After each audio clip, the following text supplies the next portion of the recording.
Everyone. ఈరోజు అంటే September 18న మనకు మాక్ టెస్ట్ అనేది రిలీజ్ చేశారు. First of all A P 2024 July 2024కి అనేది గూగుల్లో కొట్టారంటే మనకి ఇలాంటి ఒక వెబ్ పేజ్ ఓపెన్ అవుతుంది. దాని తర్వాత అక్కడ చూసారంటే బ్లూ కలర్లోని మార్క్ టెస్ట్ అనేసి అక్కడ మనం క్లిక్ ఇచ్చామంటే మార్క్ టెస్ట్ యొక్క అన్ని సబ్జెక్ట్స్, అన్ని లాంగ్వేజెస్, అన్ని మీడియంస్లో ఉన్న మార్క్ టెస్ట్లు అయితే రిలీజ్ అవుతాయి. దాంట్లో మీరు ఏ సబ్జెక్ట్ అయితే ఆ సబ్జెక్టుని మీరు క్లిక్ హియర్ అని ఉంది కదా, క్లిక్ హియర్ చేసుకోవచ్చు. ఇవి ఇంగ్లీష్ మీడియం ఉన్నాయి. ఫస్ట్ 3 వచ్చేసి social English medium, maths English medium, language English medium, paper 2B, paper 2A language, KM, OM అంటే ఒరియా, కన్నడ, తమిళ్, తెలుగు, ఉర్దూ మీడియం ప్రతి ఒక్కటి ఇచ్చారండి. మీడియంస్ ప్రతి ఒక్క మీడియం వాళ్ళకి ఇచ్చారు. నెక్స్ట్ అలాగే ఇక్కడ పేపర్ 2A మ్యాథ్స్ అంటే ఇది 2 లాంగ్వేజెస్లో వస్తుంది, తెలుగు ప్లస్ ఇంగ్లీష్లో కూడా వస్తుంది. ఇప్పుడు నేను 2A మ్యాథ్స్ పెట్టుకున్నాను కాబట్టి దాన్ని క్లిక్ ఇచ్చిన తర్వాత మనకి ఇలాంటి ఒక చిన్న పేజ్ ఓపెన్ అవుతుంది. ఇది ఏం చేయకండి. ఇక్కడ మీరు ఒకవేళ మీరు ఏమన్నా అంటే అక్కడ ఎగ్జామ్లో మీరు అక్కడ హాల్ టికెట్ నెంబర్ లాగిన్ చేసుకోవాల్సి వస్తుంది. దాని పాస్వర్డ్ అవి వాళ్ళు లాగిన్ చేసిస్తారు మీకు. అప్పుడు సైన్ ఇన్ కొట్టేసేయచ్చు.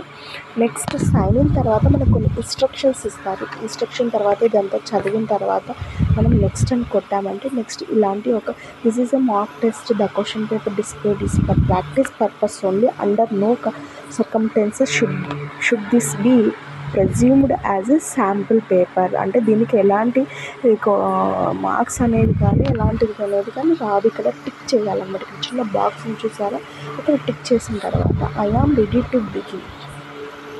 నెక్స్ట్ అలా బిగిన్ అయిన తర్వాత ఒక క్వశ్చన్ పేపర్స్ అనేది మనకు 1 by 1 ఒక్కొక్కటి వస్తుంది. ఇక్కడ చూసారంటే పేపర్ 2A మ్యాథ్స్ అని ఉంది చూస్తున్నారు కదా, అక్కడ మీరు పేపర్ 2A అని వస్తుంది. నెక్స్ట్ ఇక్కడ చైల్డ్ డెవలప్మెంట్, ఇక్కడ చూసారంటే child development Telugu 1, Telugu 2, Telugu 3, English, maths, science, social and social కాదు బయాలజీ, సైన్స్. ఒకవేళ సోషల్ అయితే సోషల్ కంటెంట్ వస్తుందన్నమాట.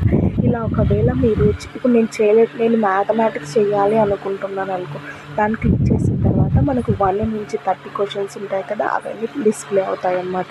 నెక్స్ట్ ఒకవేళ ఇప్పుడు how many 2 digits numbers are divisible by 3 అనే క్వశ్చన్కి మీరు ఆన్సర్ చేయాలి అనుకుంటే ఇప్పుడు 1 అయితే 2 అయితే 3 అయితే అక్కడ క్లిక్ చేయండి. 3 అనుకున్నాము.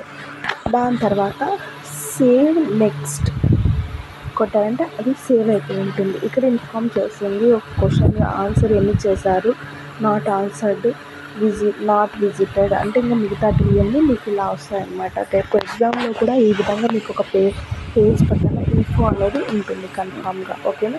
ఇప్పుడు ఒకవేళ మీరు మళ్ళీ అది క్వశ్చన్ రాంగ్ చేసుకున్నారు, నాకు 2 ఆన్సర్ అని తెలుసుకున్నాను, దాని తర్వాత దాన్ని మళ్ళీ బ్యాక్ వెళ్ళేసి 2 అనే ఆప్షన్ కొట్టి మళ్ళీ సేవ్ నెక్స్ట్ కొట్టాలి ఖచ్చితంగా. ఓకేనా. చూసారు నెక్స్ట్ క్వశ్చన్ రాయలేదు, ఒకవేళ దాన్ని లీవ్ చేశాను వదిలేసి వెళ్ళొచ్చు. ఒకవేళ మళ్ళీ మీరు బ్యాక్ వెళ్ళాలంటే ప్రీవియస్ కొట్టారంటే నెక్స్ట్ 2కి వెళ్తారనమాట. క్వశ్చన్ నెంబర్ 2కి వెళ్తారు. ఇప్పుడు 4, 5, 7. ఒకవేళ మీరు సైన్స్లోకి వెళ్ళాలనుకుంటున్నారు, సైన్స్, ఫిజికల్ సైన్స్ అనే దానికైనా మనం క్లిక్ ఇచ్చామంటే ఫిజికల్ సైన్స్కి వెళ్ళిపోవచ్చు అనమాట. ఓకే. దీనికి 1 or 2 or 3 ఆన్సర్ కొట్టేసిన తర్వాత సేవ్ నెక్స్ట్. ఒకవేళ ఈ క్వశ్చన్లో మీకు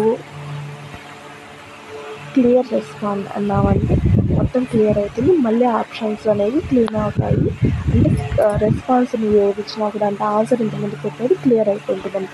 మళ్ళీ నువ్వు దీనికి 3 ఆప్షన్ పెట్టుకున్నప్పుడు సేవ్ అని నెక్స్ట్ కొట్టాల్సిందే.